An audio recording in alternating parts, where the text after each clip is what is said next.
शुरू किया? ईमन चागी साहब आप बताइएगा कि चागी का क्या मतलब है?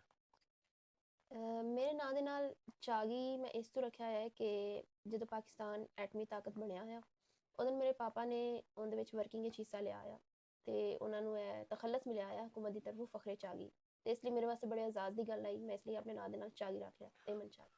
अरशाद भट्टी साहब चूँकि मचोनिका के रहायशी हैं और पता चला है कि वो आपकी बरादरी में से हैं, उनके साथ आपकी क्या रिश्तेदारी है? ਅਰਸ਼ਾਦ ਭੱਟੀ ਮੇਰੇ ਮਾਮੂ ਨੇ।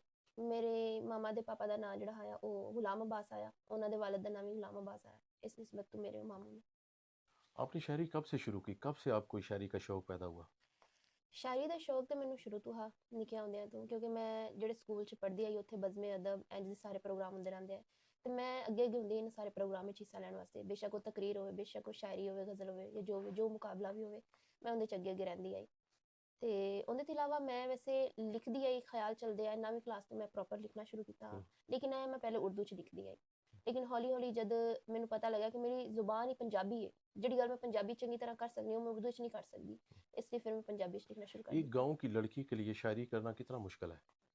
ਵੇਖੋ ਮੁਸ਼ਕਲ ਤਾਂ ਹੁੰਦਾ ਹੈ, ਬਹੁਤ ਸਾਰੀਆਂ ਚੀਜ਼ਾਂ ਨੂੰ ਫੇਸ ਕਰਨਾ ਪੈਂਦਾ ਹੈ, ਲੇਕਿਨ ਇਹਦੇ ਵਿੱਚ ਜਿਹੜਾ ਕ੍ਰੈਡਿਟ ਜਾਂਦਾ ਉਹ ਮੇਰੇ ਵਾਲਿਦ ਸਾਹਿਬ ਨੂੰ ਜਾਂਦਾ ਹੈ ਤੇ ਮੇਰੀ ਵਾਲਦਾ ਨੂੰ ਜਾਂਦਾ ਹੈ, ਜਿਨ੍ਹਾਂ ਨੇ ਮੈਨੂੰ ਇੰਨਾ ਸਪੋਰਟ ਕੀਤਾ ਇੱਥੇ। ਹਾਲਾਂਕਿ ਅਜੇ ਵੀ ਗੱਲਾਂ ਹੁੰਦੀਆਂ ਨੇ ਲੇਕਿਨ ਉਹਨਾਂ ਨਾਲ ਫਰਕ ਨਹੀਂ ਪੈਂਦਾ। ਮੇਰੇ ਵਾਸਤੇ ਬੜੀ ਖੁਸ਼ੀ ਦੀ ਗੱਲ ਹੈ ਕਿ ਮੇਰੇ ਵਾਲਿਦ ਸਾਹਿਬ ਨੇ ਮੈਨੂੰ ਸਪੋਰਟ ਕੀਤਾ। ਇਸ ਜਿਹੜੇ ਮੁਆਸ਼ਰਾ ਹੈ ਜਿਨ੍ਹਾਂ ਦੀ ਇੰਨੀ ਤੰਗ ਨਜ਼ਰੀ ਉਹਦੇ ਚੋਂ ਨਿਕਲ ਕੇ ਉਹਨਾਂ ਨੇ ਔਰਤਾਂ ਦੇ ਹਕੂਕ ਨੂੰ, ਲੜਕੀਆਂ ਦੇ ਹਕੂਕ ਨੂੰ, ਬੇਟੀਆਂ ਦੇ ਹਕੂਕ ਨੂੰ ਵੀ ਓਨਾ ਹੀ ਅੱਗੇ ਰੱਖਿਆ ਜਿੰਨਾ ਉਹਨੇ ਲੜਕਿਆਂ ਦੇ ਤੇ ਪੁੱਤਰਾਂ ਦੇ ਹਕੂਕ ਨੂੰ ਅੱਗੇ ਰੱਖਿਆ। क्या लोगों ने कभी कहा कि शायरी लड़कियों के लिए नहीं होती? ਲੋਕ ਤਾਂ ਕਹਿੰਦੇ ਰਹਿੰਦੇ ਨੇ, ਉਹ ਤੇ ਇਹ ਵੀ ਕਹਿੰਦੇ ਨੇ ਕਿ ਤਾਲੀਮ ਲੜਕੀਆਂ ਵਾਸਤੇ ਨਹੀਂ ਹੁੰਦੀ, ਭੱਜ ਕਰਾ ਕੇ ਉਹ ਬੇਟੀਆਂ ਨੂੰ ਘਰ ਬਹਾ ਲੈਂਦੇ ਨੇ। ਠੀਕ ਹੈ, ਮੈਂ ਤੁਹਾਨੂੰ ਪਹਿਲੇ ਵੀ ਇਹ ਗੱਲ ਕੀਤੀ ਹੈ, ਮੇਰੇ ਵਾਸਤੇ ਲੋਕ ਮਾਨੇ ਨਹੀਂ ਰੱਖਦੇ, ਮੇਰੇ ਵਾਸਤੇ ਉਹ ਲੋਕ ਮਾਨੇ ਰੱਖਦੇ ਨੇ ਜਿਹੜੇ ਮੇਰੇ ਨਾਲ ਜੁੜੇ ਹੋਏ ਨੇ। ਉਹਦੇ ਵਿੱਚ ਮੇਰੀ ਵਾਲਦਾ, ਮੇਰੇ ਵਾਲਦ ਤੇ ਮੇਰੇ ਭੈਣ ਭਾਈ, ਇਹ ਸਾਰੇ। आपने शायरी में पंजाबी ज़ुबान को क्यों पसंद किया? ਪੰਜਾਬੀ ਜ਼ੁਬਾਨ ਮੇਰੀ ਮਾਂ ਬੋਲੀ ਜ਼ੁਬਾਨ ਹੈ, ਮੇਰੀ ਮਾਂ ਉਹ ਜ਼ੁਬਾਨ ਬੋਲਦੀ, ਮੇਰਾ ਪਿਓ ਉਹ ਜ਼ੁਬਾਨ ਬੋਲਦਾ, ਮੇਰੇ ਸਾਰੇ ਲੱਗਦੇ ਲੈਂਦੇ ਜੋ ਵੀ ਨੇ ਸਾਰੇ ਉਹੀ ਜ਼ੁਬਾਨ ਬੋਲਦੇ ਨੇ, ਤੇ ਜਿਹੜੀ ਗੱਲ ਮੈਂ ਪੰਜਾਬੀ ਵਿੱਚ ਚੰਗੀ ਤਰ੍ਹਾਂ ਕਰ ਸਕਦੀ ਹਾਂ ਮੈਂ ਉਰਦੂ 'ਚ ਨਹੀਂ ਕਰ ਸਕਦੀ। ਇਸ ਲਈ ਮੈਂ ਆਪਣੀ ਇੱਕ ਤਾਂ ਪੰਜਾਬੀ ਨੂੰ ਅਗਾਂਹ ਵਧਾਉਣ ਵਾਸਤੇ ਕਰ ਰਹੀ ਹਾਂ ਤੇ ਦੂਜੀ ਇਹ ਮੇਰੀ ਮਾਂ ਬੋਲੀ ਜ਼ੁਬਾਨ, ਇਸ ਵਾਸਤੇ ਮੈਂ ਪੰਜਾਬੀ ਸ਼ਾਇਰੀ ਕਰ ਰਹੀ ਹਾਂ। ज़बरदस्त। क्या पंजाबी शायरी को वो मुकाम हासिल है जो जिसकी वो हकदार है?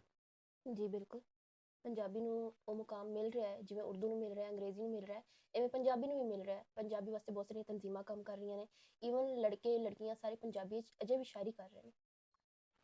क्या आपके ख़ानदान के लोग आपकी इस आज़ादी और इस शायरी को पसंद करते हैं? ਕਾਫੀ ਹੱਦ ਤੱਕ ਕਰਦੇ ਵੀ ਨੇ ਤੇ ਨਹੀਂ ਵੀ ਕਰਦੇ, ਕਿਉਂਕਿ ਜਿੱਥੇ ਚੀਜ਼ਾਂ ਚੰਗੀਆਂ ਲੱਗਦੀਆਂ ਨੇ ਉੱਥੇ ਭੈੜੀਆਂ ਵੀ ਲੱਗਦੀਆਂ ਨੇ। ਬਹੁਤ ਸਾਰੇ ਲੋਕਾਂ ਨੂੰ ਚੰਗੀਆਂ ਲੱਗਦੀਆਂ ਨੇ, ਬਹੁਤ ਸਾਰੇ ਲੋਕਾਂ ਨੂੰ ਭੈੜੀਆਂ ਲੱਗਦੀਆਂ ਨੇ, ਲੇਕਿਨ ਜਿੰਨਾ ਕੋਈ ਉਹਨਾਂ ਨੇ ਸਾਡੇ ਨਾਲ ਬੁਰਾ ਕੀਤਾ ਜਾਂ ਚੰਗਾ ਕੀਤਾ ਉਸ ਹਿਸਾਬ ਨਾਲ ਉਹ ਸਾਨੂੰ ਕਹਿੰਦੇ ਨਹੀਂ ਹੈ। ਹਾਲਾਂਕਿ ਅੰਦਰੋਂ ਅੰਦਰੋਂ ਉਹਨਾਂ ਨੂੰ ਕਈ ਵਾਰੀ ਖੁਸ਼ੀ ਵੀ ਹੋ ਰਹੀ ਹੁੰਦੀ ਹੈ, ਲੇਕਿਨ ਕੁਝ ਲੋਕ ਹੁੰਦੇ ਨੇ ਜਿਨ੍ਹਾਂ ਦੀ ਫਿਤਰਤ ਵਿੱਚ ਹਸਦ ਕਰਨਾ ਹੁੰਦਾ ਨੇ, ਉਹ ਕਰਦੇ ਵੀ। ऐसा वो लम्हा कौन सा है जब आपको पता चला कि अब आप शायरा बन चुकी हैं? ਵੇਖੋ ਸ਼ਾਇਰੀ ਮੇਰੇ ਵਿੱਚ ਆਈ ਜਾਂ ਕਹਿ ਲਓ ਸ਼ਾਇਰੀ ਦੇ ਨਾਲ ਮੈਂ ਆ, ਜੇ ਸ਼ਾਇਰੀ ਨਹੀਂ ਤੇ मैं नहीं। कभी ऐसा हुआ कि आपका दिल टूटा और आपको शायरी लिखने पर मजबूर किया उस? ਦਿਲ ਸਾਰਿਆਂ ਦੇ ਟੁੱਟਦੇ ਨੇ, ਮੇਰਾ ਇੱਕ ਵਾਰੀ ਨਹੀਂ, ਮੇਰਾ ਕਈ ਵਾਰੀ ਟੁੱਟਿਆ, ਲੇਕਿਨ ਇਹ ਕਿ ਉਹ ਤੋੜਨ ਵਾਲੇ ਹੋਰ ਹੁੰਦੇ ਨੇ। ਸਾਡੇ 'ਚ ਅਗਰ ਦਿਲ ਟੁੱਟਣਾ ਆਖਿਆ ਜਾਵੇ ਨਾ ਤਾਂ ਉਹਨੂੰ ਕਿਸੇ ਲੜਕੇ ਨਾਲ ਜਿਹੜਾ ਹੈ ਨਾ ਉਹ ਕਹਿ ਦਿੱਤਾ ਜਾਂਦਾ ਕਿ ਹਾਂ ਪਿਆਰ ਮੁਹੱਬਤ ਵਿੱਚ ਜਿਹੜਾ ਹੈ ਨਾ ਨਾਕਾਮੀ ਹੋਈ ਤੇ ਇਸ ਵਜ੍ਹਾ ਤੋਂ। ਹਾਂ ਕਾਫੀ ਹੱਦ ਤੱਕ ਇਹ ਹੁੰਦਾ ਹੈ, ਲੇਕਿਨ ਜੋ ਸਾਡੇ ਜਿਹਾਂ ਦਾ ਦਿਲ ਟੁੱਟਦਾ ਹੈ ਉਹ ਸਾਡੇ ਆਪਣਿਆਂ ਦੀ ਵਜ੍ਹਾ ਤੋਂ, ਸਾਡੇ ਨਾਲ ਜੁੜੇ ਹੋਏ ਸਾਡੇ ਚਾਚਕੇ, ਫੁੱਫੇ, ਦਾਦਕੇ, ਜ਼ਿਆਦਾਤਰ ਦਾਦਕਿਆਂ ਨੂੰ ਟੁੱਟਿਆ ਹੈ दिल ਇਸ ਵਜ੍ਹਾ टूटने ਤੋਂ। की कौन सी ऐसी वजह है जिसने आपको शायरी लिखने पर मजबूर किया? ਮੇਰੇ ਵਾਲਿਦ ਸਾਹਿਬ ਨਾਲ ਨਾ ਇਨਸਾਫੀ, ਉਹਨਾਂ ਨਾਲ ਜੋ ਵੀ ਉਹ ਮਾੜਾ ਕਰਦੇ ਨੇ ਨਾ ਉਹ ਲਿਖਦੀ ਆਈ, ਕਿਉਂਕਿ ਬਹੁਤ ਸਾਰੀਆਂ ਚੀਜ਼ਾਂ ਇਹੋ ਜਿਹੀਆਂ ਹੁੰਦੀਆਂ ਜਿਹੜੀਆਂ ਅਸੀਂ ਕਿਸੇ ਨੂੰ ਨਹੀਂ ਦੱਸ ਸਕਦੇ ਹੁੰਦੇ, ਆਪਣੇ ਵਾਲਿਦ ਨੂੰ ਨਹੀਂ ਦੱਸ ਸਕਦੇ, ਵਾਲਦਾ ਨੂੰ ਨਹੀਂ ਦੱਸ ਸਕਦੇ। ਹਾਲਾਂਕਿ ਉਹਨਾਂ ਨੂੰ ਪਤਾ ਹੁੰਦਾ ਕਿ ਸਾਡੇ ਨਾਲ ਇਹ ਗਲਤ ਕਰ ਰਹੇ ਹੁੰਦੇ ਨੇ ਤੇ ਫਿਰ ਵੀ ਉਹਨਾਂ ਦੇ ਨਾਲ ਜੁੜੇ ਰਹਿੰਦੇ ਨੇ, ਉਹਨਾਂ ਦਾ ਚੰਗਾ ਚਾਹੁੰਦੇ ਨੇ। ਤੇ ਫਿਰ ਮੇਰੇ ਜਿਹੇ ਨੂੰ ਇਹ ਚੀਜ਼ ਥੋੜੀ ਭੈੜੀ ਵੀ ਲੱਗਦੀ ਹੈ ਕਿ ਇੱਕ ਬੰਦੇ ਨੇ ਤੁਹਾਡੇ ਨਾਲ ਬੁਰਾ ਕੀਤਾ ਹੈ, ਇੱਕ ਵਾਰੀ ਨਹੀਂ ਬਾਰ-ਬਾਰ ਕੀਤਾ ਹੈ, ਤੇ ਤੁਸੀਂ ਮੁੜ-ਮੁੜ ਉਹਦੇ ਨਾਲ ਚੰਗਾ ਕਰਦੇ ਪਏ ਹੋ, ਕਿਉਂ? ਠੀਕ ਹੈ ਛੱਡ ਦਿਓ। ਲੇਕਿਨ ਫਿਰ ਜਦੋਂ ਅੱਗੋਂ ਨਫ਼ਰਤ ਹੀ ਮਿਲਦੀ ਹੈ ਫਿਰ ਦੁੱਖ ਹੁੰਦਾ ਹੈ, ਫਿਰ ਦੁੱਖ ਲਫ਼ਜ਼ਾਂ 'ਚ ਤਬਦੀਲ ਹੋ ਜਾਂਦਾ ਹੈ ਤੇ ਫਿਰ ਉਹ ਤੁਹਾਡੇ ਸਾਹਮਣੇ ਆਉਂਦਾ ਹੈ। शायरी के लिए आप किन किन प्लेटफॉर्म पे जा चुकी हैं और किन किन शहरों में आपको बुलाया गया है? ਮੈਂ ਮੁਖਤਲਿਫ ਜਗ੍ਹਾ ਤੇ ਗਈ ਹਾਂ, ਮੁਖਤਲਿਫ ਸ਼ਹਿਰਾਂ 'ਚ ਗਈ ਹਾਂ, ਗੁਜਰਾਂਵਾਲਾ ਗਈ ਹਾਂ, ਪਾਂਡੂ ਕੀ ਗਈ ਹਾਂ, ਹੁਜਰੇ ਗਈ ਹਾਂ, ਲਾਹੌਰ ਵਿੱਚ ਬਹੁਤ ਸਾਰੇ ਮੁਸ਼ਾਇਰੇ ਪੜ੍ਹੇ ਨੇ। ਇਹਦੇ ਤੋਂ ਇਲਾਵਾ ਸਿਆਲਕੋਟ ਗਈ ਹਾਂ ਤੇ ਸਰਗੋਦਾ ਜੇ ਜਾਣਾ ਹੈ, हम्म, ਹਫਜ਼ਾਬਾਦ ਗਈ अच्छा। ਹਾਂ। शायरी में आपके उस्ताद कौन है? अगर आप शायरा ना होती तो क्या होती?